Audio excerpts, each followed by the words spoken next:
Hi everyone. सो हम लोग अपना मॉडर्न हिस्ट्री का प्रीवियस ईयर जो भी क्वेश्चन था 1994 से लेकर 2025 तक बीपीएससी का उसको डिस्कस कर रहे थे, ठीक है। और हमने करीबन 70% जो क्वेश्चन थे उसको कंप्लीट कर लिया है। अब हम लोग जो है गांधीयन फेज के लास्ट फेज में हैं, ठीक है।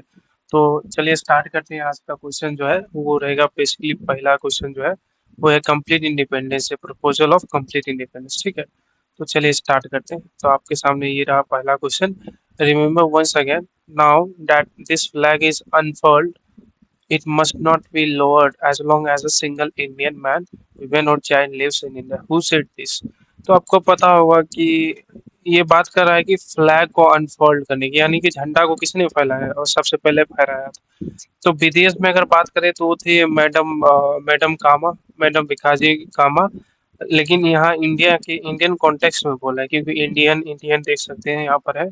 तो इंडिया में सबसे पहले यहाँ पे नेहरू जी ने किया था, नहीं गांधी जी ने नहीं, बल्कि नेहरू जी ने। अगर नेहरू जी अगर यहाँ है तो आपका यही करेक्ट आंसर हो जाएगा, जवाहरलाल नेहरू इन लाहौर में, ठीक है। 1930 में आई थिंक वो करते हैं, ठीक है। नहीं, 1929 में, सॉरी, 1929। तो ये रहा, in Lahore session of Congress in 1929 proposal of Purna Swaraj was passed. After that, Jawaharlal Nehru hoisted the flag of India's independence on 31st December 1929 on the bank of River Ravi at Lahore. It was decided that 26 January 1930 would be celebrated as Purna Swaraj Day, and hence till 1947, 26 January was celebrated as Purna Swaraj Day. तो ये भी आपको याद रखना है कि अभी हम जो है जो 26 जनवरी को रिपब्लिक डे के रूप में मनाते हैं, उसको पहले पूर्ण स्वराज डे के रूप में मनाया जाता है। क्यों मनाया जाता था? क्योंकि 31 दिसंबर 1929 को जो है अनफोल्ड किया गया था इसको, यानी कि फ्लैग को होस्ट किया गया था। जो हमारा ट्राई कलर है उसको नेहरू जी ने 1929 में किया था, लाहौर में रावी नदी के किनारे, ठीक है। और 1930 में डिसाइड किया गया था कि 26 जनवरी 1930 से हम जो है इस दिन को जो है पूर्ण स्वराज डे के रूप में मनाएंगे, ठीक है। Anyway, next question. In which session of Indian National Congress was the principle of complete independence? देखिए, पूर्ण स्वराज को ही complete independence कहते थे। ये जो था वो था लाहौर सेशन 1929, ठीक है। तो B should be the correct answer, yes. Next question पे चलते हैं। In which session Indian National Congress passed complete resolution Purna Swaraj resolution? Again repeated question है, तो ये 2021 में आया है। इससे पहले 2023 में था, ठीक है, वो टीचर वाले में। तो 1929 एडी लाहौर, ठीक है। Which day was declared as Purna Swaraj? फिर बीपीएससी ने 2020 में पूछा है, यहाँ पे देखते 2021 में, यानी कि क्वेश्चन जो रिपीट हो रहा है। तो ये कब कब इन्होंने अनफोल्ड किया था इसको, सॉरी, पूर्ण स्वराज डे कब से डिक्लेयर किया गया था? ये था 26 जनवरी 1930, ठीक है। देखिए, झंडा फहराया गया था दिसंबर में 1929 में, एक साल पहले। लेकिन ये जो है डिक्लेरेशन हुआ कि पूर्ण स्वराज डे जो है मनाया जाएगा अगले साल से 26 जनवरी से, ठीक है। तो एग्जैक्ट डेट भी आप देख सकते हैं यहाँ पे, 31 दिसंबर 1929 था, ठीक है। अब नेक्स्ट क्वेश्चन पे बढ़े आगे। तो विच डे वाज सेलिब्रेट, ये तो हमने देख लिया। 6 नंबर क्वेश्चन है, who was the president of the Indian National Congress session held in Lahore in year 1929? यानी कि बोल रहा है 1929 में जो कांग्रेस का लाहौर सेशन हुआ था, उसमें इंडियन नेशनल कांग्रेस का प्रेसिडेंट कौन था? तो हमने अभी देखा जवाहरलाल नेहरू जी थे, ठीक है। ये बहुत ही इम्पोर्टेंट है 1929 वाला। तो 1929 में क्यों क्यों ये इम्पोर्टेंट है? क्योंकि इसमें जो है आपका जो है नेहरू जी ने क्या किया था, तो पूर्ण स्वराज का जो रिजोल्यूशन होता है उसको अप्रूवल मिला था इनके ही प्रेसिडेंटशिप में, ठीक है। और इसी में इन्होंने जो है वो फ्लैग होस्टिंग भी की थी। Who raise the flag of independence of the Congress session at of 1929? Pandit Jawaharlal Nehru. Again देख रहे हैं बीपीएससी का क्वेश्चन है, कितना बार आ गया, 18 में आया, 21 में आया, फिर 20 में आया, फिर 21 में आया। मतलब एक टॉपिक से 4 बार क्वेश्चन इन्होंने पूछा है 3 सालों में। अब नेक्स्ट चलते हैं सिविल डिसोबीडियंस मूवमेंट में। दांडी मार्च वाज अंडरटेकन इन, तो दांडी मार्च कब स्टार्ट हुआ था? तो आपको पता होगा 1930 में स्टार्ट हुआ था, ठीक है। तो Mahatma Gandhi started his famous Dandi march, ठीक है। तो इन्होंने अपना दांडी मार्च जो है स्टार्ट कहाँ से किया था? साबरमती आश्रम से। कब किया था? तो ये सब याद रखिएगा, बेसिक फैक्ट्स हैं, क्योंकि बीपीएससी जो है बेसिक ही पूछेगी, ठीक है। साबरमती आश्रम, ठीक है। कब से स्टार्ट हुआ तो वो भी पूछ सकता है। तो 12 मार्च 1930। एंड कितना माइल्स चला था? 241 माइल्स। गांधी जी का आश्रम साबरमती से गुजरात के कोस्टल विलेज जो है दांडी तक, ठीक है। कितने दिनों तक लोग चले थे? 24 दिनों तक। और कब वो लोग पहुंचे थे? 5 अप्रैल 1930 को, ठीक है। एंड 6 अप्रैल को ये जो है लॉ को, सॉल्ट लॉ को वायलेट कर देते हैं सॉल्ट बना के, ठीक है।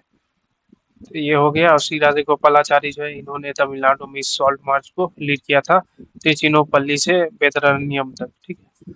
अब देखिए नेक्स्ट क्वेश्चन, मैंने बोला था ना आपको याद रखना है कि कितने दिनों तक चला था, 24 दिनों तक 2000 में आया, फिर 2020 में पूछ दिया कि कितने दिनों तक दांडी मार्च जो है वो चला था, ठीक है। तो कितने दिनों तक चला था? तो 24 दिनों तक, ठीक है। तो C is the correct answer. अब नेक्स्ट क्वेश्चन है, where did Mahatma Gandhi start the civil disobedience movement? अब कह रहा है महात्मा गांधी ने कहाँ से स्टार्ट किया था ये सीटीएम को? 1930 में जो स्टार्ट हुआ, तो हमने अभी देखा था कि साबरमती से स्टार्ट होके दांडी से एंड होती है। तो डी इसका जो है करेक्ट आंसर हो जाएगा, ठीक है। क्वेश्चन नंबर चौथा क्वेश्चन देखते हैं, question number 4। In 1930 Mahatma Gandhi started civil disobedience movement from. तो महात्मा गांधी ने 1930 में सिविल डिसोबीडियंस मूवमेंट जो है कहाँ से स्टार्ट किया था? Again repeated question, Sabarmati started civil disobedience. देखिए ये जो है आई थिंक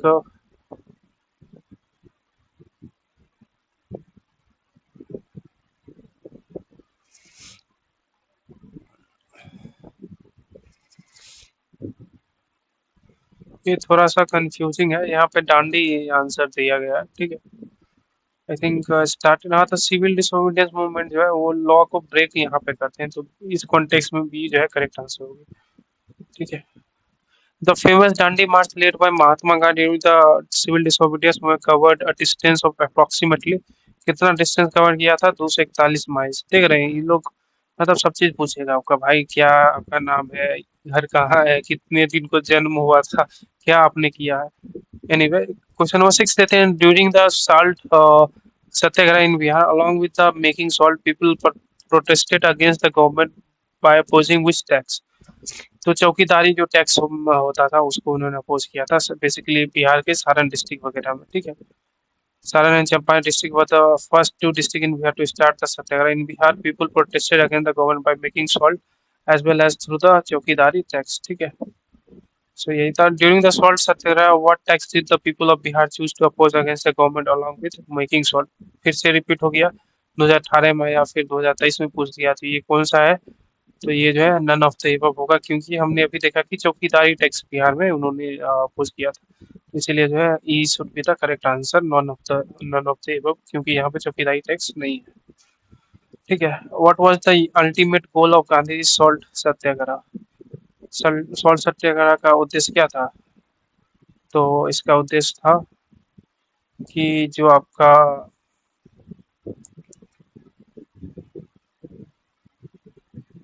गवर्नमेंट का पावर वो जो है कर्टेल करना चाहते थे, ठीक है। तो नन ऑफ द एबव हो जाएगा। तो देखते हैं, British salt act of 1882 prohibited Indians from collecting और selling salt, they can only buy it putting financial burden on them. Gandhi did his salt satyagraha to break the salt law and thus curtailing government's power and also putting pressure for the repeal of salt laws. Hence, more than one option is correct. Pune Swaraj was not the aim of the. Oh, sorry. More than one is basically correct answer है। तो मैं भी थोड़ा सा इसमें, अच्छा ये मैंने नहीं देखा था, ये तो था ही, ठीक है। Question number 9, which of these women actively participate in the salt Satyagraha in Bihar? करा इनमें से कौन सा women जो है सॉल्ट सत्याग्रह जो बिहार में हुआ था उसमें पार्टिसिपेट किया था? तो बेसिकली देखिए इतना माइन्यूट डिटेल्स रखना इम्पॉसिबल है, ठीक है, याद रखना, ठीक है। तो अब इसको देख लिए, मोर देन एबव जो है करेक्ट आंसर दिया है। और इस बार देखिए मीरा देवी थी, हसन इमाम थे, कुमारी गौरी दास थे, ठीक है। मीरा देवी, हसन इमाम, कुमारी गौरीदास यानी सारे CC Das, Saraswati Devi, Shivdhari Pandey and and सही बाला राय एक्सेट्रा, ठीक है। After the failure of civil disobedience movement Gandhi ji gave importance to, किसको इम्पोर्टेंस दिए थे? कंस्ट्रक्टिव प्रोग्राम्स, ठीक है। Question number 11, who led the salt satyagraha in Champaran on April 6 1930? Champaran में किसने लीड किया था? तो बिपिन बिहारी वर्मा जी, ठीक है। अब एक 12 नंबर देखते हैं, agitation against chaukidari tax in Begusarai was a part of civil disobedience movement, ठीक है। In which movement did the farmers of Bihar refuse to pay चौकीदारी tax? तो अभी हमने देखा था CDM, who led the salt satyagraha in Bhagalpur? Salt satyagraha Bhagalpur में कौन लीड किए थे? Mahadev Lal Saraf. Prabhavati Devi was the freedom fighter of which field? So ये पटना से बेसिकली आती थी। ऑर्गेनाइज द खुदाई खिदमतगार इन 1929? अब्दुल गफ्फार खान। ठीक है, तो A is the correct answer, is the correct answer. ठीक, name the Deoband scholar who played a significant role in the freedom movement? तो अब्दुल कलाम आजाद थे, ये देवबंद स्कॉलर थे। ठीक है, अब यहाँ तक हमने देख लिया। अब नेक्स्ट टॉपिक जो है उसको अभी कवर करते हैं गांधी इरविन पैक्ट से। गांधी इरविन पैक्ट जो है कब साइन हुआ था? 1932-31 में। ठीक है, ए इज द करेक्ट आंसर। उसके बाद न्यू ईयर फेमस इतना कब हुआ था? तो 1931 में। Again repeated question, what important event happen on March 5, 1931? तो गांधी इरविन पैक्ट हुआ था बस। Who played an important role in the signing of Gandhi Irwin Pact? Tej Bahadur Sapru. The second roundtable conference in London was held in the backdrop of the Gandhi Irwin Pact. तो यहाँ तक हमने देखा है। अब next जो है discussion करेंगे राउंड टेबल कॉन्फ्रेंस में नेक्स्ट वीडियो में। ठीक है, उससे पहले आपके लिए जरूरी अनाउंसमेंट है कि हम जो है अभी बीपीएससी के लिए मेंटरशिप का बैच लाए हैं। ठीक है, आप चाहे तो उसमें एनरोलमेंट ले सकते हैं। ठीक है, let me show you that thing, okay, so that you can see thing. Yes, ये देखिए हमारा जो मेंटरशिप का बैच लॉन्च हुआ है उसके बारे में मैं थोड़ा सा आपको ब्रीफ इंट्रोडक्शन दे दूं। ये जो है हमारा, आप देख सकते हैं इसमें जो हम 100 मोस्ट इम्पॉर्टेंट एक्सपेक्टेड क्वेश्चंस देंगे। ठीक है, सारे जो इम्पोर्टेंट कोर सब्जेक्ट है उस पर, जिसमें आपका रहेगा मॉडर्न इंडियन हिस्ट्री, पॉलिटी रहेगा, बिहार स्पेशल रहेगा। ठीक है, उसके बाद जनरल साइंस है। 4 सब्जेक्ट देंगे इसमें, चारों मिला के करीबन आपका 70 से 80 क्वेश्चन आते हैं। तो चारों सब्जेक्ट पे हमारा एक 100 क्वेश्चन रहेगा प्रत्येक सब्जेक्ट पर, यानी कि 400 क्वेश्चन आपको दिया जाएगा एक्सपेक्टेड क्वेश्चन, जहाँ से आपका 60% क्वेश्चन जो है लग जाएगा, 60 to 70%। ठीक है, अगर आपको इसको ज्वाइन करना है तो एकदम मिनिमम फी हम लोग जो है इसको रखे हैं 499 रुपीज़। ठीक है, आप इस नंबर पे कॉल कर सकते हैं। ठीक है, या फिर मैसेज करके व्हाट्सएप करके उसका और जानकारी ले सकते हैं। ठीक है, ये सिर्फ 100 स्टूडेंट्स के लिए, और इस पे आप पेमेंट कर सकते हैं 499 का। स्क्रीनशॉट भी आप इसी नंबर पे व्हाट्सएप कर देंगे। ठीक है, इसके अलावा हम लोग जो है आपके लिए डेली टारगेट्स वगैरह भी देंगे, आपको मेंटरशिप प्रोवाइड करवाएंगे।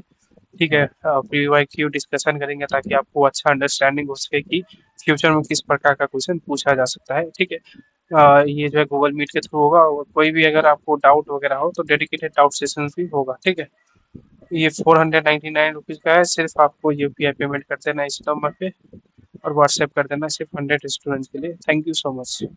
और इस तरह का आपका सैंपल रहेगा क्वेश्चन, आप देख सकते हो। इंडियन पॉलिटी का है, मॉडर्न हिस्ट्री का रहेगा, क्वेश्चन रहेगा, उसका आंसर रहेगा, उसका डिस्क्रिप्शन भी रहेगा आंसर का।